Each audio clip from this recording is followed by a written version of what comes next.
La préparation d'une mise en œuvre efficace d'OCDS passe par 3 étapes. Comprendre le contexte, définir les objectifs et priorités et constituer une équipe. Afin de comprendre votre contexte politique, juridique et technique, vous devez répondre à différentes questions. Par exemple, comment fonctionne la commande publique dans votre juridiction? Et quelles informations doivent être rendues publiques selon la législation? Vous devez également évaluer les besoins des parties prenantes ainsi que les possibilités et obstacles concernant l'amélioration de la transparence. Notre méthodologie d'études préliminaires aide à évaluer la transparence des processus de commande publique, à identifier les acteurs essentiels et à repérer les possibilités de réforme de la passation de marchés publics et d'adoption de principes sur la commande publique ouverte. La préparation de la mise en œuvre d'OCDS doit s'appuyer sur des objectifs et priorités ancrés dans la réalité.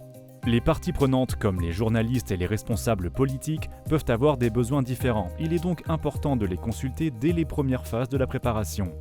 Les objectifs communs peuvent inclure le suivi et l'amélioration du rapport qualité-prix dans la passation de marchés publics, l'évaluation et le renforcement de la concurrence entre les soumissionnaires, la surveillance des signaux suspects concernant la corruption, le renforcement de la participation de certains types d'entreprises au processus, ou encore l'amélioration d'un service.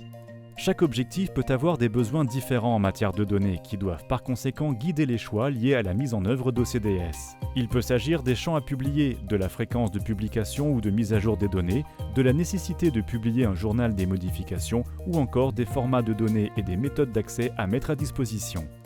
Votre équipe peut se composer de membres de votre organisation ou de membres d'entités partenaires apportant des connaissances et compétences supplémentaires. Une bonne équipe de mise en œuvre d'OCDS doit comporter un certain nombre de fonctions. N'oubliez pas qu'une même personne peut remplir plusieurs fonctions.